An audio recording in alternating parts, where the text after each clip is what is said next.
A Gay and a Non-Gay is a podcast from James Barr and Dan Hudson. They're like a lovely little couple, except they're not. Hello and welcome to all the gays and non-gays listening to the podcast and all the other people in between. It's time for our first ever Patreon shout out. Thanks to everyone who's been donating over at gaynongay.com/donate. Yeah, so a big thanks to Talia. Well, I think she was doing it as a test rather than... Right, okay. No, I mean, it's amazing. And that's Dan's girlfriend. And a big shout out to our first 10 patrons. Yes, thanks to Lachlan Woods, thanks to Andrew, thanks to Martin Steers, thanks to Steve Dale, thanks to Benjamin Tyndall, thanks to Garrett McGee, thanks to Molly Scanlon, thanks to Barry Brett McStay, thanks to Rob Frampton. All of those bays have visited gaynongay.com/donate. And if you'd like to hear your name on a future episode of A Gay and a Non-Gay, you can do the same. Thanks for listening. Welcome to A Gay and a Non-Gay. I hosted Student Pride at the start of this month, which was really amazing. Yes. The University of Westminster. How was that? It was really great, actually. Most prides are about, like, dancing and having fun and spending time with your friends and stuff. It kind of feels like a festival, right? There's obviously, you know, a huge important thing behind it, but they feel like festivals. And this one, as much as feeling like that, is also kind of like a conference, and there's lots of conversation. So Evan Davis interviewed Caught in the Act about gender identity. There was a Beyond the Binary panel that Attitude Magazine hosted, which was, you know, incredible. And they were also talking about one of the biggest problems at the minute in the UK, which is the LGBT plus homeless crisis. So Dan, 1 in 4 homeless youths identify as LGBT. That's crazy. Why is that? Well, I can kind of guess, but I don't really know. Is it because if you're gay, well, you either come out to your parents and it hasn't gone down well, so you've been kicked out? Is that? Yeah, I think so. That's really, really, really high. Yeah, it's over 20%. It's 25%. Oh, thanks. If it's 1 in 4. It's 25%. I don't know. It's really sad. And you know what? I don't know. Obviously, we see homeless people and we feel sorry for them. But when I feel like, oh, that actually could be me, for something just as simple as my mum not being cool with who I am, it really does hit you a bit more, because you go, oh, they're actually just normal people, and all homeless people are just normal people. But then when you hear a statistic like that, you realise that actually could be me. Yeah. That could have been me when I was younger. It could have been any of my friends. Like, these people are effectively my friends, like, and they're homeless because their family potentially didn't like who they are. That's really bad, isn't it? Yeah. It's so irresponsible on parents' parts. I can't understand why anyone could do that to their... Well, they haven't necessarily been kicked out. I'm sure most of them have, but I'm sure there's a whole other scenario, which is that relations just become so strained that the person just decides to go because it's better to be. I was reading an interview with the Albert Kennedy Trust, and they are a homeless charity in the UK helping LGBT people. But they chatted to Giovanni, and basically Giovanni's story is what we've just been describing. They got kicked out and they got beaten up with an iron, like punched up by their family. And there was like blood coming out of their head as they left home. It's just so crazy, isn't it? And you can donate to the Albert Kennedy Trust if you want to help. What would it have been like if you'd had to come out to your parents? I'm 99% sure that would have been fine. No, it would have been fine. It would have been fine. I was trying to work out what your 1% was, because you said you're 99% sure. Just I'm not 100% sure about anything. So you're like 100% sure you're non-gay? Well, no, I actually said I was 99.9%. That's true. Okay. I've heard so many stories from people whose parents would watch, like, someone having a kiss, like 2 men kissing on TV, and the dad would be like, oh, it's disgusting, they shouldn't show that. Like, does anything like that ever happen? No, not really. Okay. God, I'm just really interested, like, what your life would have been like had you been gay. I used to get kicked out like a lot anyway, like irrespective of being not gay. Nothing really, like just pissing about, and I would fall out on my parents like constantly. Yeah, that would happen, and I don't think that would happen anymore, because if I was gay, like I think that would. And as stupid as it sounds, that's not really a reason to kick someone out. Not that anything that I was doing was a reason to for me to be kicked out. I mean, it is literally a reason for people to kick people out. Yeah, but it's not a sensible reason. Like, well, no, there is no... I mean, there's no sensible reason to kick your kid out. But why did they kick you out? How many times? Like, actually kick you out? Like, said you can't live here anymore? Yeah, like from 16 probably. And what did you do? Various things, like... Well, there's various levels of it. So sometimes I'd sleep in the garden, sometimes, like our garden. Sometimes I would, like, walk around all night. Sometimes go to a friend's house. Dan, but like, that's like it's not. I mean, it's not really like in the grand scheme of things. It's not really a big deal. I mean, it literally is. That is actually, a lot of homeless people wouldn't say they were homeless. They're just like sofa surfing. Yeah. Staying with mates. But effectively, that's the same thing. It's just that maybe your situation was shorter than others. But that's really sad. I'm really sad to hear that. Well, yeah. I mean, it was pretty annoying, but it's not. And what? Because you'd brought like a girl home, or? No, because I still wouldn't do that now, really. Well, what was it? Give me an example. Well, I'd just go to a gig or something. Like, there's just constant conflict about the ratio between doing work and going out and doing stuff. Did they not like metal?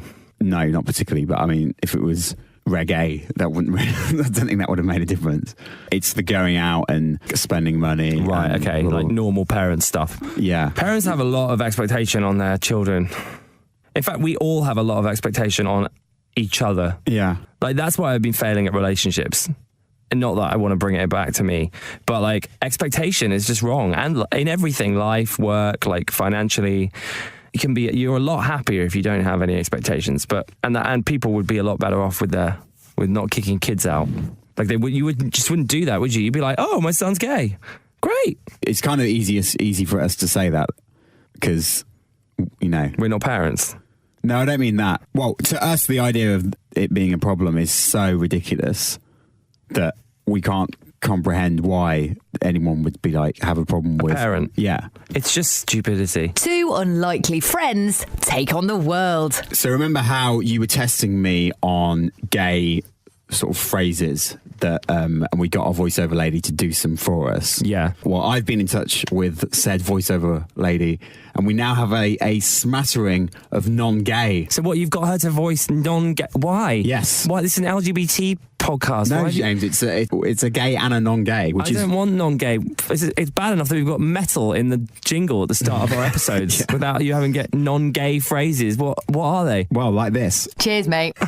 You're joking. Dan, you say awful. That a lot, though, as well. That's awful. I know. I don't say cheers, mate. When you're in America... Cheers, queers. Americans love it if you say cheers. Do they? They absolutely... Well, in Seattle, they like... Do they not say it? No. But they had a whole show called Cheers. Yeah, I know. I don't really understand how that happened. But they... I've never seen it, by the way. Okay, next one is... You mug. For God's sake. What is that? Do you know what that is? I don't really get it. I understand it in context, like, oh, you're such a mug. Well, yeah, exactly. But I hate it. I don't really get it. You say it all the time. Oh, you're mugging me off. But it's just a great phrase, isn't it? Like, I don't know. You mug me off. Like, the first time I heard it, I thought it was gross. The time that it gets mentioned the most, actually, is normally like if you're texting a girl or whatever, yeah, and it's like stops. Oh, like she's mugged me off, or I've mugged her off. Or... And then there's Muggy Mike from Love Island this summer because I guess he mugged someone off, or someone. Mugged him. I don't know who that is, but yeah, if that's what he's doing. But you could be muggy as well as being mugged. Yeah, I'm not that keen on that one, but yeah, I guess. Okay, I'm sorry. Just Okay, well, I'm just trying to fit in with your non-gay lads culture. Just for the record, I don't think gays say mugged off. Well, can you spread it? What? It's a great phrase. What? Are you mugging me off? Yeah. And they definitely don't say that in America. Oh no, I think I've used it a few times and people are like, what does that mean? Really? To be honest, in America, so often people are like, and they're too polite to say, I don't understand what you're talking about. Right. But you can just sense that they're like, their blank face is like, what's this going on about? For example, the one on top of my head, I said, I'll see this off. What does that mean? I'll see this drink off. And I'll be like, 2 minutes, I'm just going to see this off. I mean, I think that's a weird way of phrasing that you're going to finish a drink.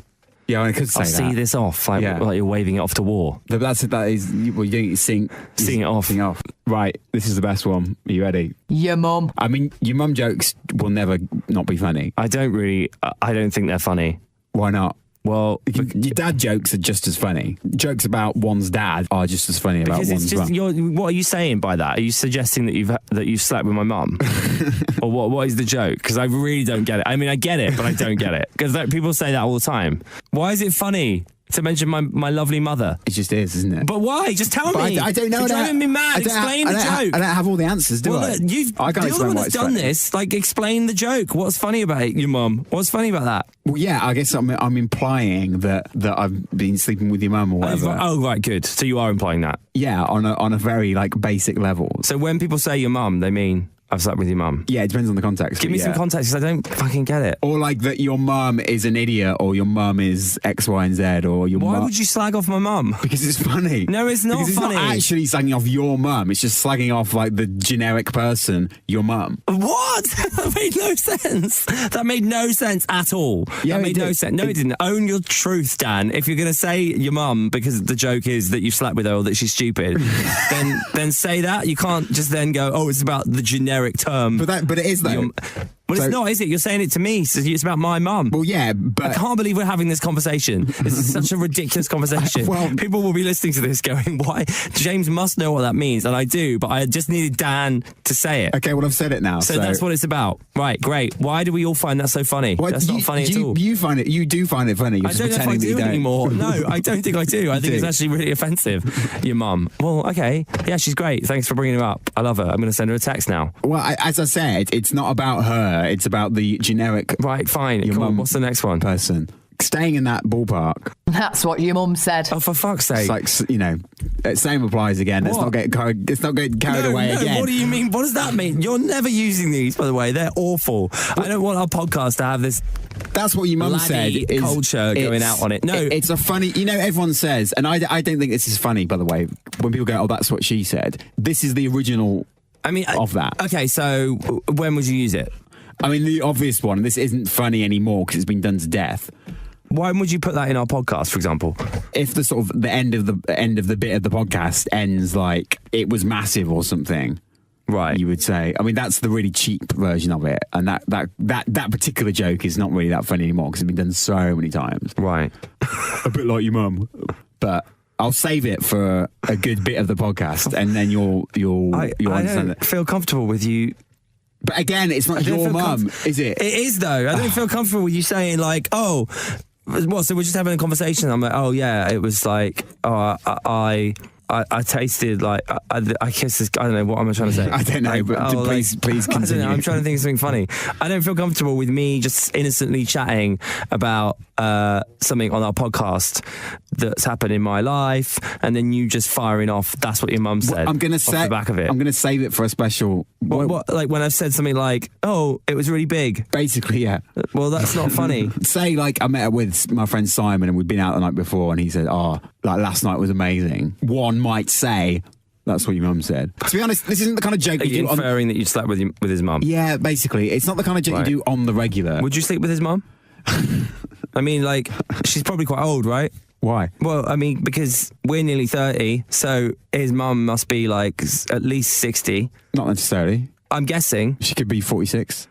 Okay. All right. Well, fine. So would you? I mean, I don't think... What's Simon's mum called? Shout out to Simon's mum. Mrs. Edwards. Mrs. Edwards. I wish Mrs. Edwards was here. Can we phone her? Would you have sex with Dan Hudson? I bet she'd say no. Hopefully. Anyway. I don't get it. I think it's such basic, straight, non-gay humour. It's just like, it's really boring. Okay, well, it's like your tablecloth, right? Right. You don't get it out every day. Right. You save it until it's a really, really spectacular setup. Okay. And then you bring it out. That's what your mum said. Yeah. The only exception to that is if someone really doesn't think it's funny or really takes it personally. Yeah, like I am. Where I used to work, there was a guy who fit both of those bills. So, like, he was just like a sitting duck for your mum jokes. Right. Because he would get so agitated about it. Okay. So that's the only exception. Cool. But generally, you don't fire it off all the time. You just... Right. So we'll save that for a special occasion. Okay, fine. I'll let you know when I'm going to... Okay, you can give me a trigger warning. Yeah. And if you could let my mum know as well.